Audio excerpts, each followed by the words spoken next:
A couple in my city closed on a $297,000 house last month. 3 bedrooms, 1.5 baths, 45 minutes outside the city center. They were thrilled. Their families were proud. Their realtor posted a photo on Instagram of them holding the keys. Everyone in the comments said congratulations. 6 weeks later, their first mortgage statement arrived. And the number on that statement was not what they expected when they signed the paperwork. Not even close. My name is Mason, and today on Mason Explains Wealth, we are going to figure out who can actually afford a $300,000 house in 2026. Not who gets approved. Not who signs the closing documents. Who can actually afford it without their financial life quietly falling apart within the next few years. First, a reality check on what $300,000 even means right now. The national median home price in 2026 sits around $419,000. So $300,000 is actually below average nationally. In coastal California, it doesn't exist as a real option. In Austin, it gets you a small condo. But in Memphis, Columbus, Omaha, or Greenville, $300,000 buys a genuinely solid 3 to 4 bedroom family home in a decent neighborhood. So we are not talking about a luxury purchase. We are talking about the modest, sensible, entry-level American home. The starter home that is supposed to be accessible. And the real question today is whether it actually still is. This is where most affordability conversations break down. People see the mortgage payment and stop there. The mortgage is only one piece of a much more expensive picture. Let's build the real number. You buy a $300,000 home. You put 10% down, $30,000, which already takes most families years to save. You finance $270,000 at today's average 30-year fixed rate of around 6.8%. Principal and interest payment, $1,760 a month. But that is not your housing cost. That is just the loan. Property taxes on a $300,000 home average about 1.1% annually nationwide. That is $275 a month. Homeowners insurance runs approximately $160 a month. Because you put less than 20% down, the lender requires private mortgage insurance, PMI, which adds another $150 a month until you hit 20% equity. Utilities for a typical home average $400 a month, electricity, gas, water, trash, and maintenance.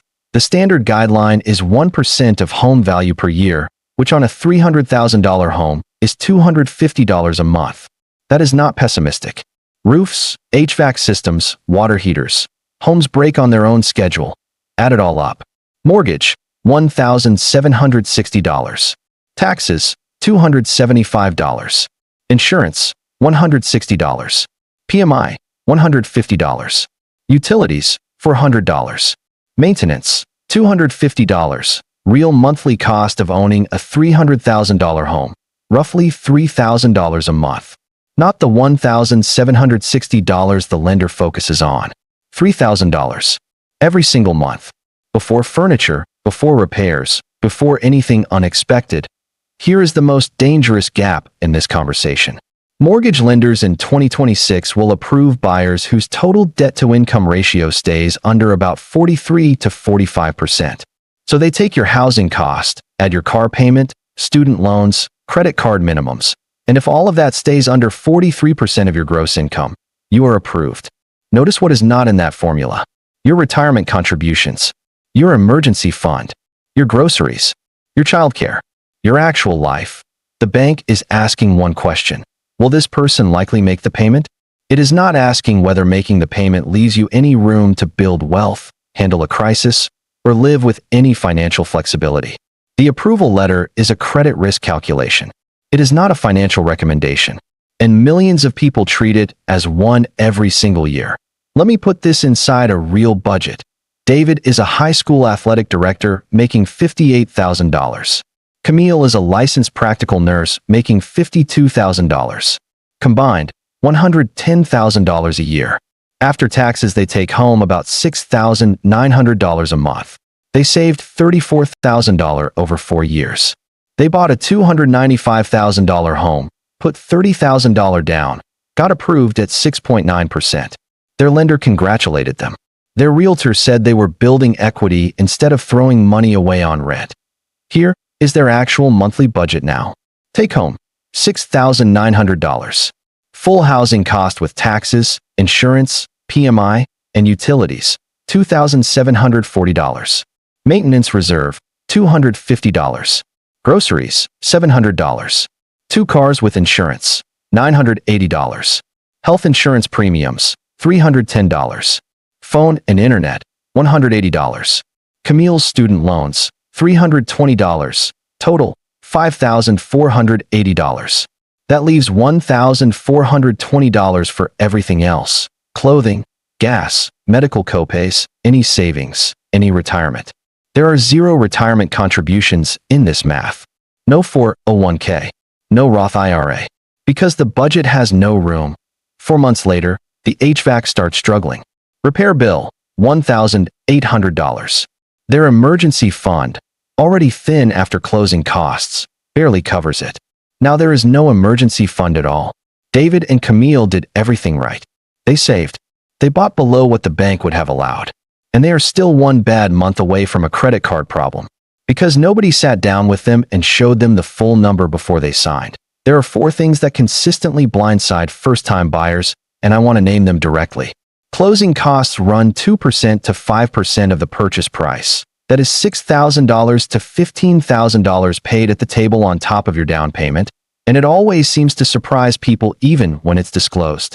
A 2025 Cinch Home Services survey found 77% of first-time buyers faced unexpected repairs within the first year, averaging just over $6,000.